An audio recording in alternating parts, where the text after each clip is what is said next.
Ladies and gentlemen, please give a warm welcome to Carolyn Spooner. Our story actually begins some 60,000 years ago when the indigenous Gawler people told their stories and kept their memories of this place alive in their oral in 1906 when the first colonists arrived in South Australia. One of them was Robert Gouger, who was a member of the South Australian Literary Association that formed in London, and they gathered books to take with them as the colony's library. So right from the very start, South Australia had a library for public use, unique in Australia. The books moved around the city for the next 25 years, but miraculously, some of Robert Gouger's books have survived to this day, and you can see them on display in the library. Now, as you know, Gawler was the first country town established in South Australia by our wonderful Colonel William Light. This is a photograph. I expected a bit of laughter at this point. This is a photograph that I took at the Royal Show a few years ago with Colonel Light winning a scarecrow competition. But in 1837, Light passed through the Gawler area and recognised that it was ideally positioned on the road to the north of the colony and onto the River Murray. So, the town was surveyed in 1839 by the 24-year-old William Jacob. Here he is at the age of 56. William Jacob arrived with Colonel Light as a surveyor, and later he became a pastoralist and a vigneron, hence Jacob's Creek. This photograph is one of the old colonists' banquet group photo mosaics of 1871, and the arrow on the right points to his image highlighted in yellow. The State Library doesn't actually seem to have an original of that 1839 survey, which is very disappointing. The best that I could find is this plan of Gawler town, drawn in accordance with that original survey, and this is dated 1865. The oldest image of the Gawler township in our pictorial collection is a pencil drawing. It's made on Captain Frome's surveying expedition, which stayed overnight on the 7th and the 8th of July 1843 at a small inn on their way to the northern Flinders. And we know what the Gawler River and its waterholes would have looked like in those early days because the colonial artist, anybody recognise it? George French Angus painted this scene. He wrote, "The plate represents the trunk of an aged gum tree or eucalyptus on the banks of one of the waterholes of the River Gawler. The marks in the bark are incisions or cuts made by the natives with their climbing sticks. The locality of this subject is on the Gawler at Salem Valley, about 2 miles from German Pass. At the season when this view was taken, the grass around was parched in many places, and the course of the river marked only by a succession of deep waterholes." This is one of 60 coloured lithographs in the 1847 edition of Angus's South Australia Illustrated, which we have digitised, and so you can see all of those plates on our catalogue. And here's a charming sketch of Gawler from around 1845, showing the old Spot Hotel. Now, for those of you at the back, if you were a bit further forward, you might be able to see some of the detail. The old Spot Hotel was the first building in Gawler, located near the junction of the North and South Para rivers. This was when Sarah Colton was the proprietor. Now, we've seen illustrations of places. Let's hear from some of the early colonists of Gawler. John Reed and his family were the first settlers in Gawler in 1839. His daughter Eliza married David. Now, is it Marnie or Mahoney? Marnie, good. They owned most of Gawler East, which was known as Marnie's Paddock. Unfortunately, we don't hold a photograph of Eliza, but we have this one of David Marnie. That'd be right, wouldn't it, ladies? The ladies are generally hidden. But we do have Eliza's reminiscences, the first settlers at Gawler, where she writes, "The kangaroo grass was as high as sweet corn, with a few flowers among it, then clumps of scented wattle. On our land, we never allowed a gum tree to be cut down, except to build bridges." Charles Davies arrived in South Australia in 1839 and kept a journal from 1839 to 1876, describing his life as a doctor in North Adelaide and his farming experiences north of Gawler. The diary was donated by his family to the library, as many of them are. On the 22nd of July 1841, he wrote in his journal, "Started this morning at 8:30 on the way to Lindog Valley. Saw a wild turkey on the plains before the Little Parra. Arrived at the Little Parra about 12 o'clock and after resting was just starting when Mr. Carlton came up with his cart on which I got. A short distance on the road from there, Mr. Aston overtook us and we all went on to Gawler town, having passed the Great or South Parra. About 2 miles beyond Gawler town, it being dark, we encamped, or as it is called, bushed it for the night. We made an immense fire close to a native cherry tree and partook of beefsteaks, biscuit, cheese and water. The wind blew very coldly and we had some difficulty to keep ourselves warm. However, by keeping up the fire, which was a great one, being nearly 14 feet long and lying all along it and having plenty of clothes, one succeeded in being tolerably comfortable. Now, reading cursive handwriting is a bit challenging, especially for younger people. I had a group of first-year university history students in and was showing them some of these original diaries. They couldn't actually read cursive at all, so they couldn't have read those original primary sources.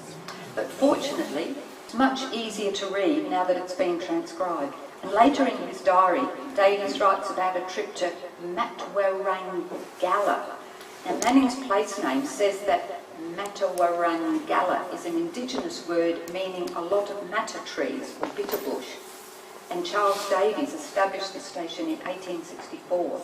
There seem to be several different spellings of that place name. But here he's at the Little Parra at 12.5. Dined at the old spot, Mr. Gay host. The stream is now running and at holes contains all the year small fish and crayfish. The bridge was washed away in the winter of 1862 and now the crossing up and down the banks of the river is very bad. So it might be that there haven't been crayfish there since those early days, and having diaries like this is just a really important insight into how things were at the time. And you can read this transcript on the library's catalogue. Can you see where it says connect to transcript? So it's there, it's a PDF, which means that you can open it up and you can search it by keyword. So it's terrific for family historians or people doing their local history because you can actually put in a name of a person or a place and see if there's any reference to it. We've actually got a group of volunteer transcribers, and at the age of 97, Ernest comes in 2 days a week, rain or shine, to sit in front of a keyboard, typing away, reading 19th century script, and he loves it. We've got about 10 volunteers, not quite as old as Ernest, but getting on. And the State Library wouldn't be the same without our fabulous volunteers. So some work behind the scenes with collections, and others at front of house, meeting and greeting and taking tours. And you can easily find all the transcripts we've done by going to the State Library's homepage, and that's why I've brought some bookmarks in, because it's got our address there. And you just need to click on the link to transcripts, highlighted in yellow, and the transcripts are grouped into categories. Now, you don't have to remember any of this or take notes, because I'm leaving a copy of this talk with Brian, and the Word document has links through to the catalogue, so I'm sure he's happy to email it to you if you would like. Now, another of your history enthusiasts, Martin, alerted me to a letter book we hold for George Warren. Is Martin here? Hello, Martin, thank you for that.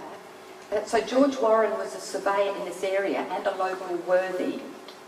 He came out in 1842. And this letter book, you can't tell it, but it's actually made with tissue paper. And that's the way that they made copies of letters in those days. What they used to do is they would write their letters in ink. Then at the end of the day, the clerk in the office would gather them all up, dampen them down, put them in this book on top of the tissue paper, then put a press on them, and it would press the ink onto it. So you can see that one side you can read it, and the other side it's the back of the next page. Quite extraordinary things in a very early version of a photocopier. But imagine transcribing this. I mean, it might be a volunteer who'd be interested in doing that. Now, we've got a few other original letters and diaries related to Gawler, and I'm going to read an extract from a letter by Alfred Burks, who was a junior clerk in the South Australian Banking Company in Gawler. He wrote a letter back to his grandmother in England in July 1857, and I'm going to read it against a backdrop of that early image of Gawler. So he is writing in 1857. There is but one street of any importance, about a quarter of a mile in length and 60 feet wide, with other little streets branching from it. Some of them have houses and some have not. In the main street, which is called Murray Street, the houses are of every description. There are only 2 or 3 two-storey buildings, all the rest are one. That is, nothing but the ground floor and no cellars. Some are built of wood, some stone, some brick, some mud, and some just posts stuck in the ground and plastered with mud between. There are no half-dozen houses alike, the whole length of the street. All the business is carried on in Murray Street.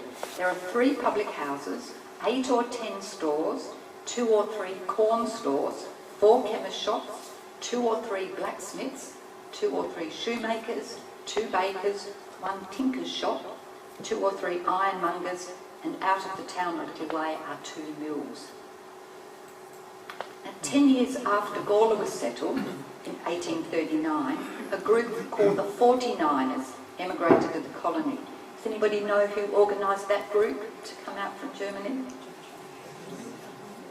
George Angus. Richard Schomburg. Yep.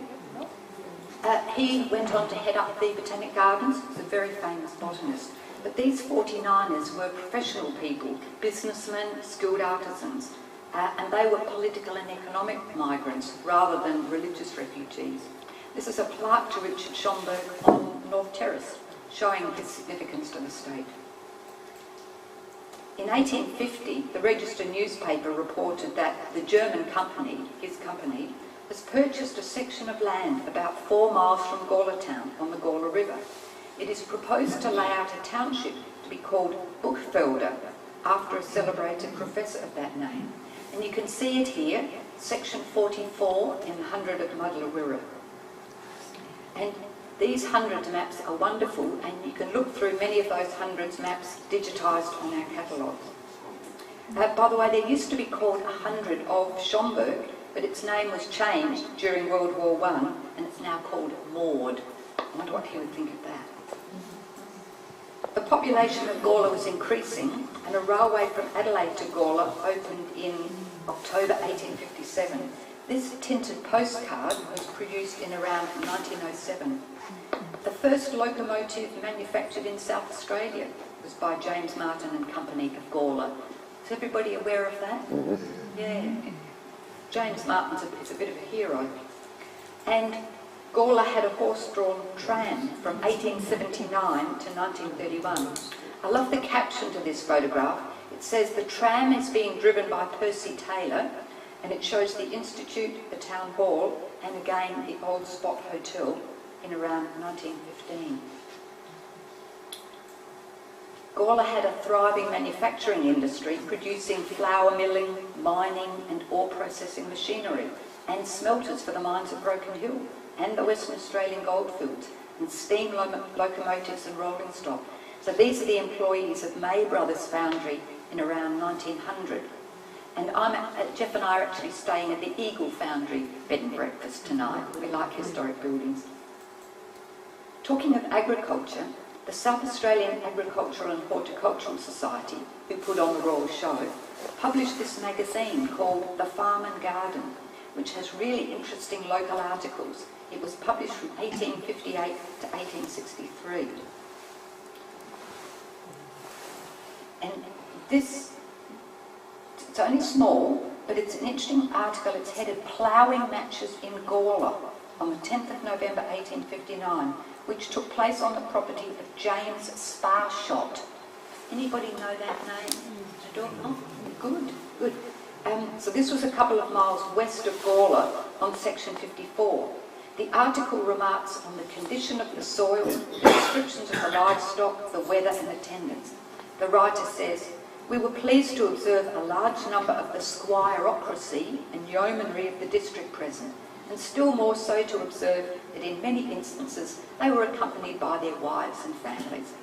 A banquet took place at the Bushman Inn with the Mayor of Gawler and about 40 gentlemen present. Is there still a Bushman Inn? Yes. The history of this place is just fantastic. It's all sort of still alive.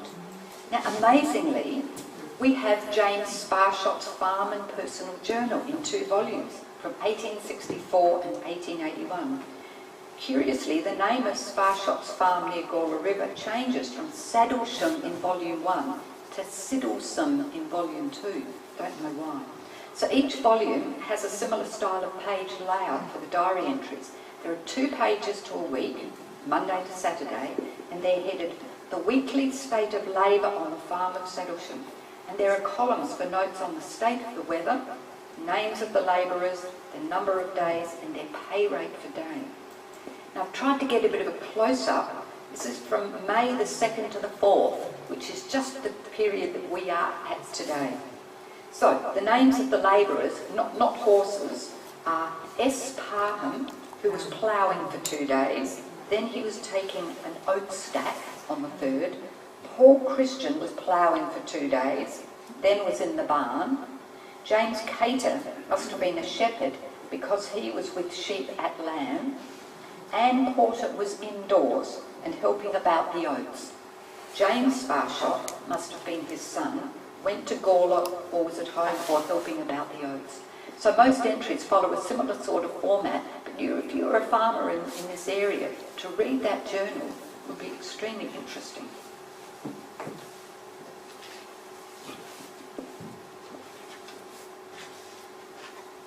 And amazingly, we have a photograph of James Sparshot and his wife Sarah as old colonists. Now, 1861 was a very good year. It's a good year in Adelaide because back in Adelaide, the government finally built a home for the colony's library. Remember, it was wandering around for 25 years? And they found a home in this charming boutique South Australian Institute building in 1861. I love this photograph. I love the horse and cart and the lads leaning on the fence.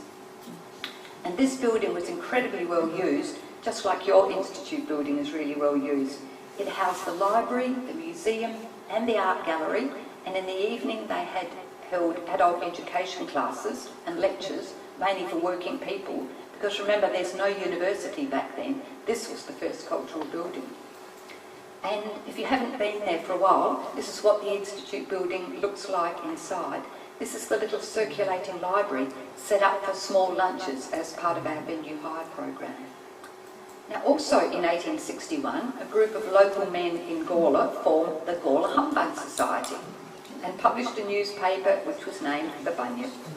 It aimed to lampoon what they saw as humbug, in particular the humbug produced in South Australian Parliament. And it's still going, the newspaper that is. Is the humbug still going on in Parliament today, Bruce? Probably. Now, thanks to the wonders of technology, all issues of the Bunyip up to 1954 are readable and searchable on Trove. Trove. I love the chorus, everybody loves Trove. Yeah, if you don't know, Trove is a free National Library website which has hundreds of early Australian newspapers digitised, so you can read the whole article and you can search it by keyword. So it starts at 1803, and because of the copyright date of about 1954, most of it stops then, but a fabulous resource. One of the members of the government that the Bunyip would have been lampooning was this guy. He's the colourful politician and journalist Ebenezer Ward. And he visited nearly 50 South Australian vineyards in 1861-62 and described them in a series of newspaper articles. He visited Dr. Schomburg's vineyard and Mr. Winkle's at Bushfielder, and you can read these accounts in the South Australian Advertiser in 1862. And from this article we learn that the wine produced by Dr. Schomburg has an excellent reputation in Gawler Town. And these articles were later published as a book, The Vineyards and Orchards of South Australia, where Bushfielder is now spelled Buxfelder. And Ebenezer Ward wrote that the state will without doubt become one of the most important wine countries in the world. Remember, at that stage in 1862, federation was a long way off, and in effect each state was sort of its own country. And looking at the list of vineyards, there are some very curious names, places like Freshford and Sunnyside. Now, the vineyards of Bushvelder on the Gawler River were subject to flooding, and I guess they would still be subject to flooding. Now, we're very interested in rainfall these days, and back in 1857, so was Charles Todd. Does anybody know the name of Charles Todd? Yes, one of the great heroes of South Australia. He was the Postmaster General and the government astronomer and meteorologist. He lived at the West Timor Cemetery, and he started keeping rainfall readings. And then he got his staff at post offices around the state to keep rainfall readings. It was probably the first case of multi-skilling. And we have a printed set of these meteorological observations intermittently from 1857 up to 1907. This one is for January 1876. So we can see Matarurungala on the left, spelt differently again, with our friend Charles Davies as the observer. And for Gawler, it's Mr. Gray, and for Buxfelder, it's Schomburg's neighbour, Frederick Bis Winkel. Again, a wonderful historical resource. Back on North Terrace again, the Institute Library on the left was so well used that the government approved a new building, the Jervois Wing on the right, which opened in 1884, and it was named after the governor of the day. It still housed the Public Library, Museum and Art Gallery, and they were all under the one Board of Governors until as late as 1939. And our longest-serving board member, at 44 years, is Charles Todd, who, as well as being postmaster, etc., found time to be on the library's board and was also the builder of the Overland Telegraph in 1872. And this is what the 1884 building looks like inside. It was recently voted number 6 in a list of the world's most beautiful libraries, and we get tourists actually coming in to have a look at it. And it's a very popular function venue for corporate events. And would you believe it, we have a wedding reception every week there, sometimes 2, sometimes one on a Friday and one on a Saturday. Has anybody been to a function in the Mortlock Chamber? Good. What was it like? What did you? Wonderful. Well, you know that guy at the Cabaret Festival, the South Australian with his crooners. I did hear that was very good. Fabulous. Wow. And acoustics were good? Everything. Good. Like to hear that. Now, over the years, the library outgrew those 2 heritage buildings. So in 1967, a new wing was built, named the Bastion Wing after the governor of the day, Sir Edric Bastion. Does anybody remember that unfriendly ramp? Yes. Helen raises a hand, and how dark it was inside. Oh, it was terrible. But then the State Library had a wonderful makeover in 2003, with lots of windows and a stunning glass entry foyer. And we renamed it the Spence Wing, after the pioneer social reformer and writer Catherine Helen Spence. And we renamed the Jervois Wing the Mortlock Wing, after our greatest benefactor, John Andrew Tennant Mortlock, pastoralist of Martindale Hall near Mintera. Everybody visited Martindale Hall? It's fantastic. Jeff and I went there just a few weeks ago. We were just blown away by how much of the history of the place is still there. So we're up to the present now in terms of the library's buildings. Before we have a look at some other things we've got in our collections relating to Gawler, I'm going to show you how to do a quick search in our catalogue to get the lie of the land on the topic.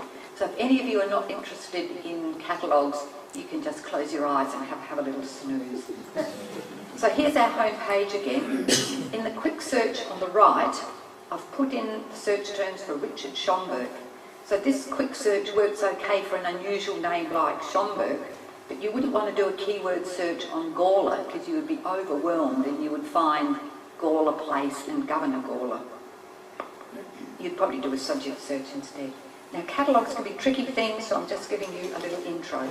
And if ever you are trying to use the catalogue and you're struggling, we have a telephone service that somebody like me actually picks up the phone, so we're there to help you at all times. So when you do a search, you get 2 sets of results in 2 tabs. The tab on the left, highlighted in yellow, is finding items in the catalogue, and the tab on the right is finding articles in a few of the databases we subscribe to. We'll look at them later. So looking at the catalogue in the format list, it says there were 34 citations, 24 books or pamphlets, 4 maps, 4 photographs and 2 manuscripts. Now the fourth of the catalogue entry is a photograph, and when you click where it's highlighted in yellow, View Image, it opens up this impressive image of Richard in 1865, which obviously you can see from home. And when you're looking at an image, there's an option for you to do a new search of the pictorial collection. And you see up above, I've highlighted again, did I put in the search term? Is that Gawler? And it displays all the images in a mosaic, so you can flick through them, so you can look through hundreds of images really quickly and hone in on anything that you're interested in. It's really brilliant. Back to the Articles tab, which has searched several full-text databases that we subscribe to at vast expense, so we're hoping that you will go in and use them, and which you can access from home for free. Highlighted in blue is the Australian-New Zealand Reference Centre, and it's found 30 articles on Schomburg. The first article it's found is Journey to the Lost World, and it's showing this article as a PDF. The second article on the Palm House is only available as full text. Let's just have a look at the difference. If we click on the PDF tab at the right, it actually opens the actual article from a geographical journal in 2004, which talks about Richard Schomburg going to Venezuela in the mid-1800s and making botanical discoveries. The second piece was a story from the ABC about the Palm House in the Botanical Gardens, which Schomburg arranged to have shipped out from Germany in 1875. And the Palm House is still there in the Botanical Gardens.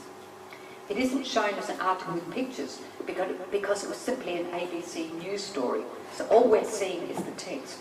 But there are 2 amazing things that you can do when it's full text.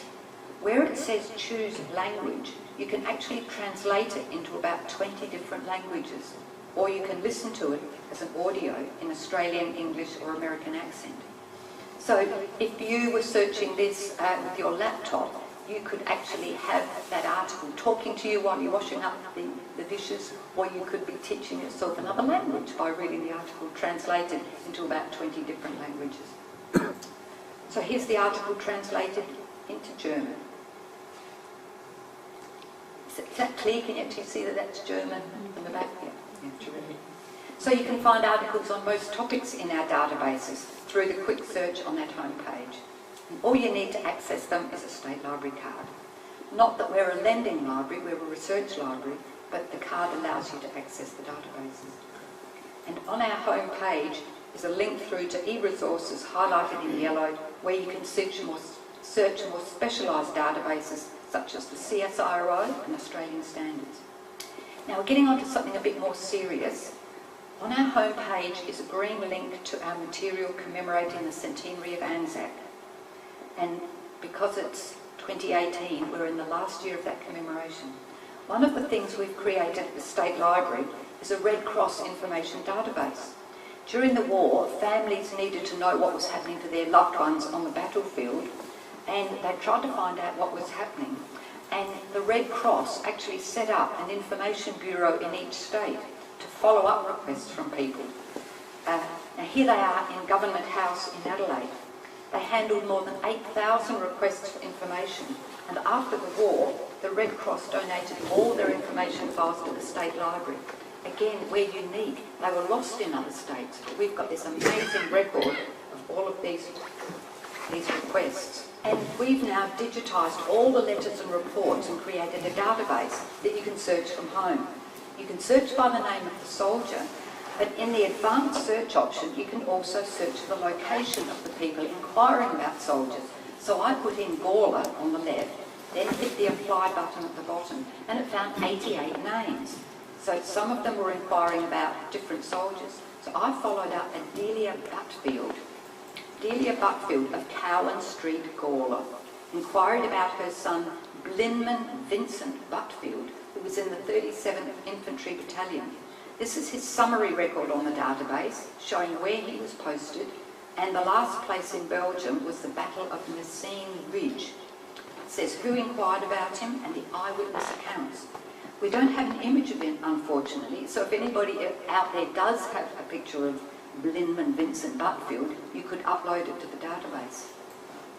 The official report in July 1917 by his sergeant says that Butfield was on a working party which had just retired to their dugout when a shell landed in their trench and killed 4 soldiers, including Butfield. It was a black, muddy night. They buried the men in front of the support lines at Messine, where there was a cemetery. The eyewitness account says, I heard from Butfield's brother that B.V. Butfield, known as Skinny, had been killed by a shell on July the 13th. His brother, known as Skipper, was in the same platoon and was unharmed. His mother wrote a lovely letter thanking the Red Cross for the comfort their work had given to the mothers of the soldiers. Another name I saw in the list of inquirers was Nora Marnie of Ford Street, Gawler South, who brought to mind the first resident of Gawler, Eliza Marnie. I presume it's the same family. No. But I think the spelling it might be a bit different. Different family? Different spelling. Different spelling, yep. And she was inquiring about her son Joseph John. Now, this is one of the 3 items in the packet, and it says that he suffered from severe trench foot. This was in 1917. So I couldn't resist including this image of students at Uliberry School. Is that how you say it? Uliberry School, north of Adelaide, knitting socks for the soldiers. This is around 1916. And each of the girls is named in the photograph. There's a Mabel, Triffy, Doris and Polly. Australian troops had the least amount of trench foot of all the troops in World War I because of all the woolen socks that were being knitted by women and girls and sent over there. And of course, I guess Australia had lots of sheep to produce wool as well. Anybody recognise these fabulous red books? Anybody use them? Yes. Yeah, Sands and McDougall's, good on you, Helen. Sands and McDougall's postal directories. They're the best place to find where people lived and what their occupations were. So they live in our family history collection, which is incredibly well used. So this is the first page of the entry for Gawler in 1885. Actually, I've got a printout of this page and the Spar Shot journals and a few other things that I'm showing, which I will leave with you to have a look at later. So not everybody in the state was listed. For example, Spar Shot is listed in the early 1880s, but not his seasonal workers. And we've digitised all of these directories, about 100 years worth of them, and you can search them from home on one of our family history library guides. And I searched the name Marnie in the 1886 directory, which found 11 occurrences of the name, but none living at Gawler. Now, an important category of material you might not think of for researching names in places is parliamentary and government material. The 2 main sources are parliamentary papers, which have reports on all sorts of things, and government gazettes. And we've digitised the older issues of the South Australian Government Gazette from 1839 up to 1999 in conjunction with the Australian Legal Institute. They're available online on our catalogue, also up to the present day. So you can search them all from home. And the gazettes have got thousands of names relating to businesses, business workings of the state, land dealings, insolvency, all sorts of things. And you can search each weekly issue by a keyword, such as a place or a name. So I put in Gawler in a weekly issue. And this is the May 2nd issue of the Gazette 100 years ago. And Gawler came up in an entry on the railways, on the handling of coal and other raw materials. But more interesting, in the same issue, I just came across this list of protected birds, starting with owls and mopokes. And at the end are the poor birds not protected, which begin with crows and wattlebirds, silver eyes, cormorants and sulphur-crested cockatoos. It's very curious, isn't it, for the bird lovers among us? Now, let's have a look at some of the other resources that we've got on Gawler in different formats. We've got about 150 books, one of them backwards and in high heels. Stories from the Significant Women of Gawler project, edited by Elizabeth Matsuti, who used to be on the libraries board, in 2010. Now, did you know that if you publish a book, that you need to give a copy to the State Library? Yeah, good, getting a few nods. So it's a requirement of the Libraries Act that anything that's published in South Australia has to be deposited free with the State Library. Called legal deposit, and it's a way of trying to ensure that the state's publishing output is preserved forever. So if there's anybody with a guilty conscience because you haven't given us your publication, let's hope you do. Now, legal deposit also applies to magazines. So we have Barrica, the official matchday guide of the Barossa, Light and Gawler Football and Netball Associations, with cover stories by Jeff and my mate Peter Argent. Anybody know Peter Argent? Yeah, great guy. Now, of course, these days many publications are electronic, and we receive hundreds of clubs' newsletters this way. And the advantage of receiving things like this electronically is that they're keyword searchable. We also receive 8 current South Australian newspapers, including the Bunyip, in electronic form as pre-press files. So the Bunyip's publisher, the Murray Pioneer Group, they place a 6-month embargo on the paper, after which the issues are available online via the catalogue. So, a very progressive publisher. And I've been told that I have to say that in a very exciting development to be launched at the end of the year, all state libraries are working with the National Library to develop a single online portal through which any Australian electronic publication can be lodged for legal deposit purposes. It's called National E-Deposit, or NED, because libraries like acronyms. Now, the State Library's physical South Australian collections continue to grow by about 200 linear metres a year, so there's no chance of us becoming a purely digital library. We still get people coming into the library, and when they're told they might have to wait up to an hour for something to come up from storage, you know, we've got 40 kilometres of material downstairs, so isn't everything online these days? Of course it isn't. But legal deposit also applies to publish audio-visual things like CDs and DVDs, but these are original films donated by families to us, and you can see how old they are and deteriorating, and we reformat them to preserve the content. This is the catalogue record for 15 minutes of home movies by the Bilney family of Gawler for the years 1972 to 3.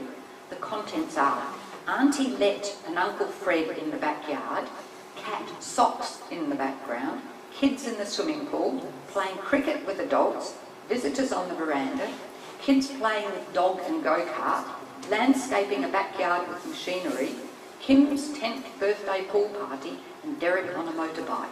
So this is the sort of thing that we're preserving. I know they're family memories, but they're also a record of what life was like then.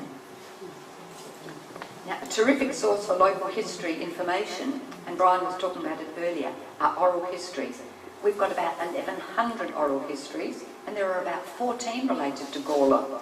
For example, this is the Gawler Oral History Society, who organised 21 hours of interviews with people like Douglas Rao. Does anybody know Douglas Rao? Good. Did. And he talks about the many waterholes along the South Para River in the era 1915 to 1930. And oral history is fantastic because you get the kind of detail that you don't get in a book. And every oral history is unique. There's a transcript of it, and you can also listen to the interview in the library.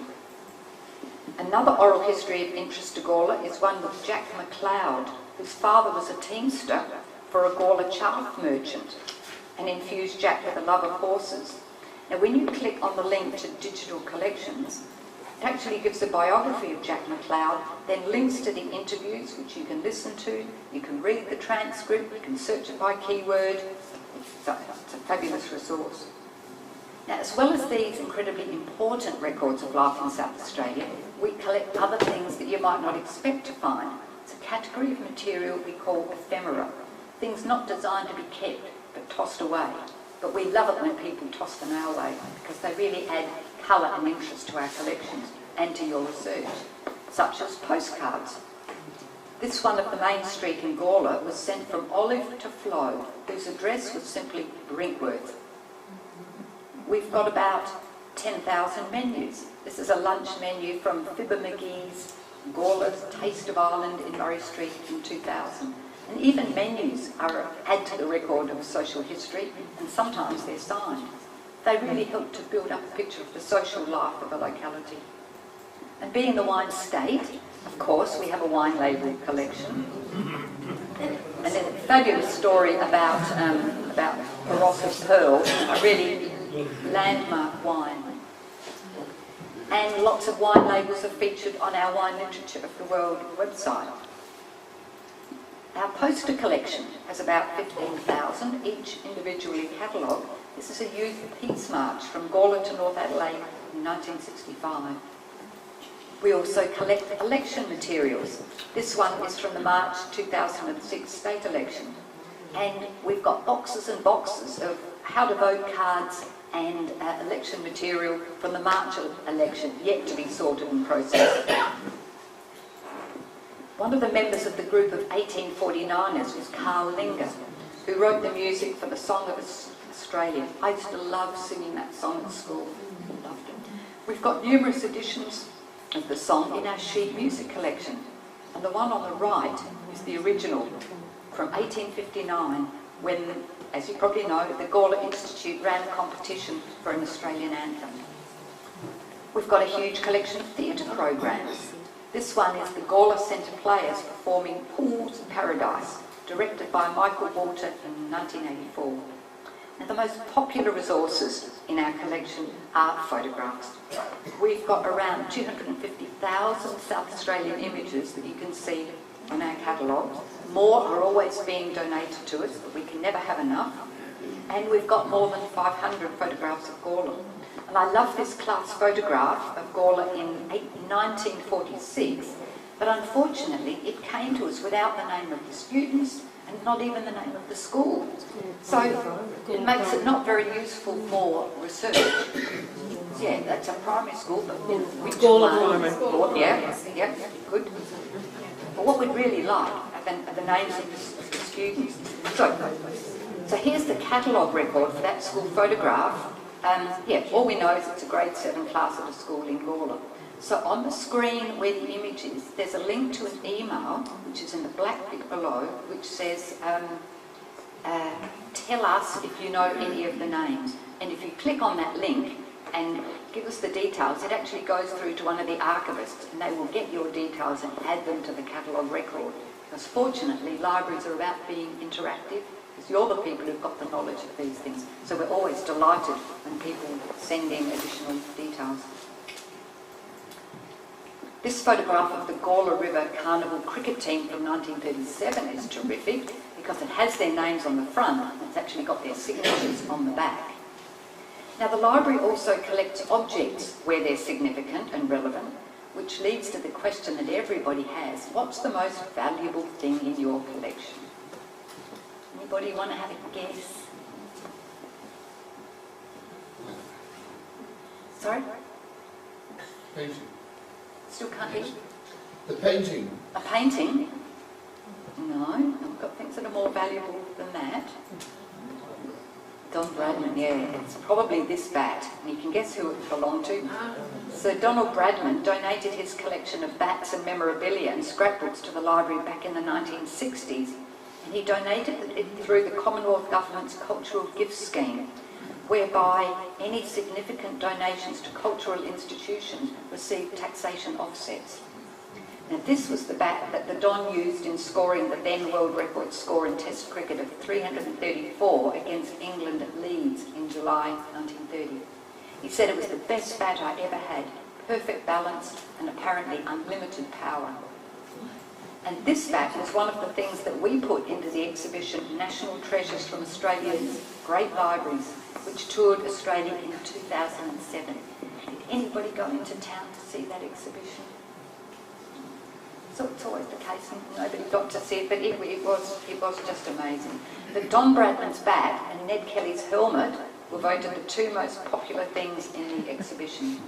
And the Commonwealth Government identified the exhibition, and a figure of $1 million was put on the Don's bat for insurance purposes. And as you probably might know, the Bradman's cricket collection is on long-term loan at Adelaide Oval. We also have a fabulous children's literature research collection with books and comics and toys and games and jigsaw puzzles like this one. So wonderful donations of childhood memorabilia come to us. Every week we receive donations to our collections, and some of them are in a shocking state. This was an issue of the Blythe Agriculturist, which we didn't have. We've got it from 1908 up to 1969, so we were delighted to receive it. But Peter, our senior conservator, threw up his hands in horror, but he did manage to piece it together as best he could. Down in the preservation area, we microfilm our newspapers for preservation. And before we do this, we have to iron them to iron out any creases. And I'm pleased that the blokes take their turn with the ironing. And our staff might be called out to businesses when they close down to assess their records for donation. These were the South Australian gas companies, Sagasco's records. They were in a really yucky state. And when they come into the library, they have to be fumigated and checked for pests and things like that. So it's really quite a labour-intensive process. So we receive mainly donations of original diaries and letters and photographs just from ordinary people in the community. They're things that are treasured in families, but they might just sit in the cupboard to be looked at occasionally. So when families give items into our care, we clean and conserve them, we house them, we catalogue them, maybe digitise them, maybe transcribe them, maybe display them. So we really do invest a lot of resources adding value to your precious items. So in case you haven't got the message, that's an unashamed plug for any of you as individuals. If you've got any family archives that are sitting in cupboards, not being treasured or used, please consider donating them to the library where everybody can access them. And if they're things like photographs that you want to keep, you can loan them to us and we will digitise them, and then we will return the original items to you. Now, I understand that your local history group is coordinating fundraising to help digitise the Gawler Mercury, which is the last of the Gawler newspapers that isn't yet on the Trove website. So well done, the Gawler community. I look forward to hearing the outcome of that kind of fundraising. So in closing, thank you very much for inviting me to talk to your community today during the History Festival. And it's really terrific to talk to people like you who are really interested in your state's history. I can see how proud you all are of your wonderful community. But if you haven't visited the State Library for a while, please drop by and say hello to me at the information desk. Thank you.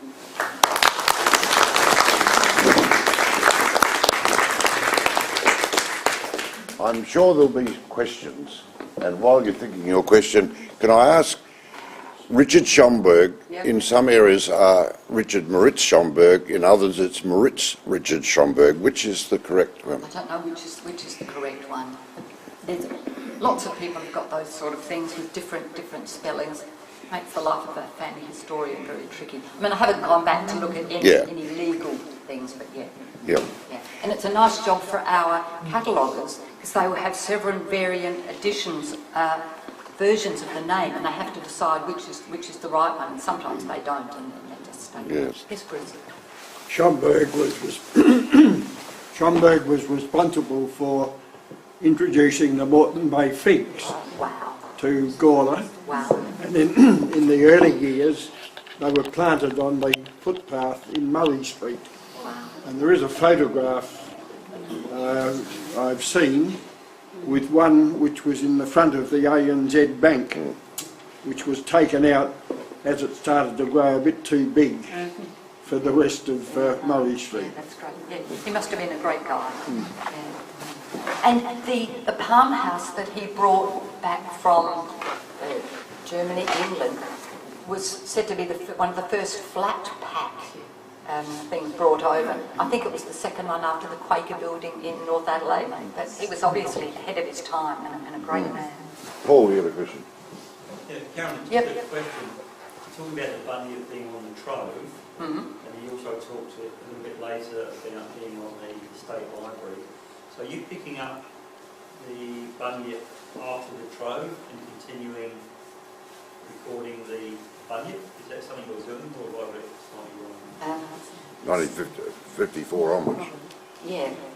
Up to 1954 was the copyright cut-off, but I've got a feeling that later editions of the bunyip are on trove because the publisher's been so cooperative. But yeah, so we're getting the current editions now electronically. I think also getting the paper editions as well. Yeah. So we've got a complete set of it. Does that- You're putting some on the history site. Just wondering whether we're duplicating stuff that's already going out there. Well, certainly the State Library are the people who take responsibility for keeping the published record of the state, so we are certainly doing that. So we certainly don't need to. Okay, thank you. Yeah. Other questions? Yes, Cody. In terms of digitising things and making it so that they're keyword searchable and everything, how much of that goes down to manual work and how much of that is algorithms and that kind of thing? Okay. Two different things. When we talk about digitising, what we are talking about is taking sort of a photograph, scanning it in. So it's just scanned in as an image, and mainly you do that with photographs, obviously, but with a lot of the early letters and diaries, we've been digitising them so that we can withdraw the original diary so it doesn't get used and people can look at that record of the original diary. But the only way that you can keyword search something is when it's been turned into computer text. So that's when you get people who do the transcribing and turn it into a Word document, or a publication is PDF, in which case it's word searchable. The two kinds of For different. example, the bunyip, do they just give you the original Word document format sort of thing for that, or how's that keyword search? No, they're giving us the electronic files, and I'm not even sure what format it is. I think it's something quite technical. But yeah, you can certainly search that one. So they've done that work for us already. Which is Trove has character recognition where it reads it and you can pick out words, but some of them aren't clear. So That's why I was wondering about the difference between, because for cursive you would have to manually transcribe. Oh yeah, you can't keyword search that. But there is, I'm actually the coordinator of the transcription project. There is a new bit of software called something like Scriptorum, where you can feed into this machine the handwritten records, and it will learn to recognise them. You've got to train it a bit, and it's good with copper plate writing. But we've got many records of the South Australian Cricket Association, their early minutes. We would have to cut down the volume so we could feed those pages in, and it will turn it into text, machine-readable text, which we would then fix up. But Trove was interesting. What the National Library did was they worked from the microfilm. If you come into the library and want to look at a newspaper, chances are you're going to look at it on microfilm. And what they did was they scanned the microfilm and put it through an OCR, the optical character recognition, and that turned it into the digitised text. But as Jeff said, the print was so yucky that a lot of the words didn't come out clear, so the word dog might come out as D-O-X. But the amazing thing that's happened with that is the National Library on its website asks volunteers to go in and fix up the text. So if you're looking at something you're interested in, you can actually go in because you can see the newspaper on the right, there's the digitised text on the left, and you can actually fix up the errors so the next person who searches will find it. So they have got a vast array of volunteers who are spending millions of hours fixing up that digitised text, and that is just a wonderful thing to do. Questions? I'd like to ask the Mayor, Karen Redman, to say a few words in this important occasion. If you'd like to stand close to Carolyn, please. Thank you, Brian. Thank you, everyone, and thank you for asking me to say a few words. Thank you so much, Carolyn.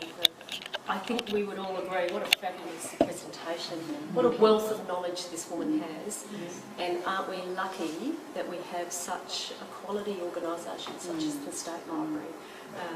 What will we be, where will we be without our love of history and our passion to preserve, collect, but not only collect, I guess, VIP objects and information, but you mentioned it over and over again, stuff of ordinary people, important documents of history from everyday people such as ourselves that give us an insight. So the diary, the letters from the young man writing home about Murray Street, talking about mud brick and sticks and stone buildings and wooden buildings, etc. Can't imagine it. You can't imagine it, but his letter allows us to visualise it, and I really love stuff like that. And I think in Gawler we cherish it. We very much are investing in history, which I'm really proud to be a supporter of. So thank you for coming along. I'm sure the history team will bring you out at a drop of a hat to have more of a chat around history of South Australia. So thanks, Carolyn. Well done. Thank you.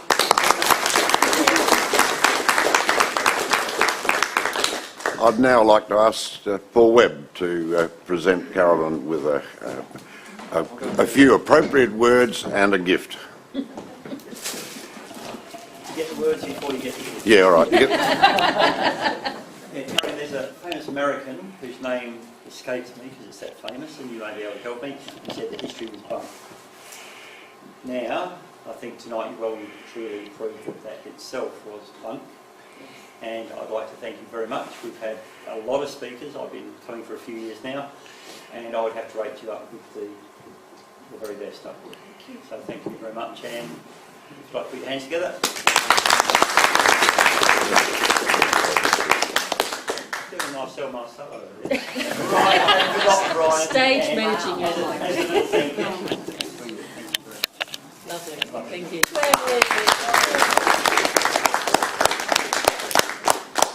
I think I said to Jeff, we haven't got any fruit in our B&B.